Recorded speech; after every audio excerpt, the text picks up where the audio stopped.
So tonight, it's my pleasure to introduce to you the new PlayStation 4 lineup.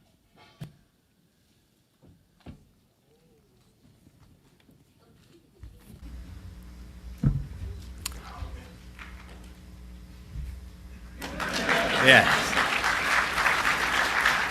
So yesterday was the PlayStation Meeting 2006 press conference where Sony has finally unveiled the information surrounding the PlayStation Neo, which is now called the PS4 Pro. For those that don't know about the PlayStation 4 Pro, it's basically a high-end version of the PS4 that is capable of outputting 4K graphics, supposedly, HDR support, I believe smoother and more stable frame rates, even though they never mention anything about frame rates, and 4K video streaming. But before I talk about the console itself, let me just talk about this conference. This conference has got to be one of the most boringest conferences I have ever witnessed or watched. Firstly, no one, not even the audience itself, was excited. And you can tell when they finally revealed the console itself, no one clapped. No one clapped whatsoever. There were also so many instances where they were talking about certain games that was gonna take huge advantage of the console itself, and no one seemed excited. Except for a minor few. For example, they finally unveiled gameplay for Mass Effect Andromeda, and there was only like two or just that one person in the crowd just clapping it up, because yes, finally we get gameplay of Mass Effect Andromeda, even if it is just a walking simulator section. Doesn't matter. We finally got something. But that was the only time I've ever seen the audience, you know, clap wildly, and it was only one person. It wasn't even like 10 or 15. It was just one guy. Honestly, I cannot be the only one on this, but when they introduced the lead system architect, I think that's what he does, where he's just standing up there and explaining what the console can do and the interior and all the stuff that's inside the console and whatnot. His voice sounds so soft. It's almost like I'm listening to an ASMR video. When designing PlayStation 4, we had a vision of what gaming could become and created the necessary hardware to support it. We wanted a breadth of titles from AAA to indie, and so we made sure that PS4 was easy for developers to use. But that's pretty much just a conference. Let's talk about the system itself. Here's the comparison between the Pro and the regular PS4. As you can see, there are only a few differences between the Pro and the PS4.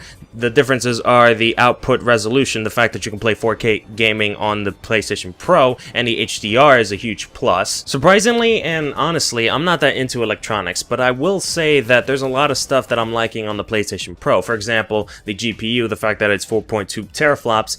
However, the Xbox Scorpio is 6 teraflops, so yeah. What's up with that? The 1 terabyte internal storage is a good thing, but I also must say that you can upgrade your regular PS4 to a 1 terabyte to even a 2 terabyte hard drive. So even though it is good to have 1 terabyte, we can still upgrade our PS4s to have that much memory anyway. However, it is a good thing that they're releasing the console that has a 1 terabyte by default, because they didn't do that to the PS4 when it first came out. However, I am quite curious just to see if I can upgrade the hard drive. If I can, then that would be a huge plus. If I can't, well, oh well. The Bluetooth on the Pro is 4.0 instead of the 2.1 that the regular PS4 has, which I don't know if that's your thing. If you're into Bluetooth, then that's a plus for you. For me, I could care less. Also, the Wi-Fi claims to be more faster or significantly faster than the regular PS4. I don't know. I don't know what these words mean, the A/G/B/N/AC mean, but hey, if it actually gives you faster internet, then that's good. I like it. You probably noticed that I haven't mentioned the PlayStation 4 Slim, and the reason why is because it is probably the most pointless thing in the entire conference. When they mention the Slim, they only mention it once, the price, and that's it. That is the last time we ever heard of the PlayStation Slim. You know why? Because it is a system that is not necessary. It has the same CPU, it has the same GPU, it has the same internal memory, it has literally the same components inside the PlayStation 4 with the exception of the Bluetooth, because I believe the Slim has 4.0 while the PS4 has 2.1. Ever since they showed the Slim, I just couldn't. I had to ask Sony why. Why would you release the Slim a couple of months before the Pro comes out? I believe the release date for the Slim is September 15th. I'm not 100% sure on that. But the Pro is coming out November 10th, 2 months after the Slim. Who the fuck is going to buy a Slim? If you're one of those people that likes a smaller PS4, or a person who just wants a PS4 as quickly as possible, other than those two reasons, I don't see why anyone would even touch or think about the Slim. Considering that an even more powerful PS4 that only costs $100 more is coming out 2 months later. Something that also bugged me about the PlayStation Pro is the fact that it doesn't have a 4K Blu-ray driver, which basically means that they don't have a Blu-ray driver that can let you watch Blu-ray movies in 4K, which is dumb because if you think about it, anyone who's watched the press conference, you'll notice that they kept emphasizing that this console is all about 4K and whatnot, but they don't have a 4K Blu-ray driver. And to make matters even worse, Xbox One S or the Xbox One Slim has a 4K Blu-ray driver, which, to be honest, I don't even know what to say to that. That's such a dumb oversight that I don't even know what to say. I don't know who thought it would be a good idea not to have a 4K Blu-ray driver for a device that likes to emphasize the 4K quality that this console is going to provide to the consumer. The thing that sucks the most about all of this, and yeah, there is something that is far worse than all the stuff that I mentioned before. The thing that sucks, or at least that's so bad about PlayStation Pro, is the fact that it is not even able to compete with Xbox Scorpio. Now, we don't know the exact specs on the machine yet, but so far, the stuff that they've promised in E3 doesn't compete with the PlayStation 4 Plus. In fact, it just easily dominates the PlayStation 4 Plus. Just to be clear, I'm not a console fanboy. I'm not a PC elitist neither. I just want to play games because I enjoy playing games. Funny thing, I remember the hype behind the PlayStation 4 Plus.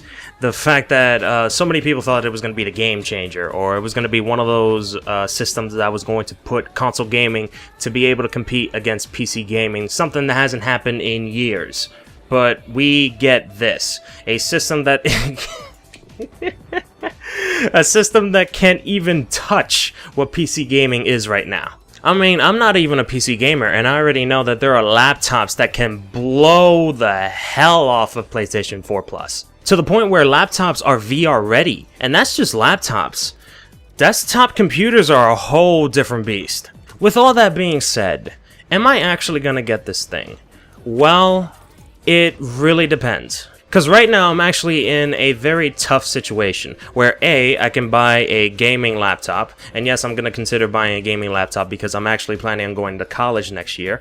Or if I ever decide to get PlayStation VR, I'm just also going to get the PlayStation Neo because I personally believe that the only reason they even created the Neo was so it can handle VR efficiently. But other than that, there really is no reason for me to get a PlayStation 4 Pro. Heck, I don't even have a 4K TV yet, let alone a 4K monitor. If any of you are actually planning on getting the Pro, ask yourselves this question. Are you planning on getting PlayStation VR? Or do you have a 4K TV? Or how does this benefit your gaming experience? If you said yes to any of the suggestions that I mentioned before, then by all means get a PlayStation 4 Plus. Oh man, I meant to say Pro. To be quite honest with you guys, I think the name should be called PlayStation 4 Plus because if you think about it, the system is just an upgraded or high-end version of the regular PS4, so I believe the name should appropriately be called PlayStation 4 Plus instead of Pro. In fact, I think they should switch the PlayStation Plus to PlayStation Pro, kind of like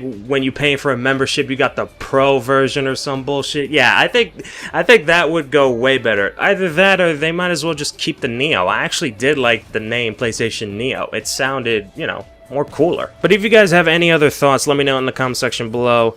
Before I leave, I just want to mention that I apologize for not uploading the walkthrough yesterday. I actually had a couple of problems trying to render my walkthrough session, but that's all sorted out and I'm gonna continue posting tomorrow, so I can't wait to see you guys tomorrow. My name is Bizkit Rebellion, and I'll see you guys in the next video. Peace.